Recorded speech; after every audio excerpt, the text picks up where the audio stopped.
Hello everyone, আমি স্নেহা। সবাইকে জানাই হ্যাপি ইন্ডিপেন্ডেন্স ডে, অনেক অনেক শুভেচ্ছা।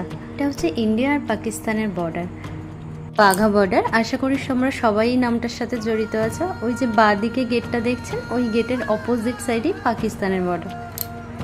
আমরা যখন ওখানে পৌঁছেছিলাম প্রায় 3:30-4 বাজে। প্রচণ্ড গরম ছিল সেদিন। তারপরেই শুরু হয়ে যায় প্যারেড।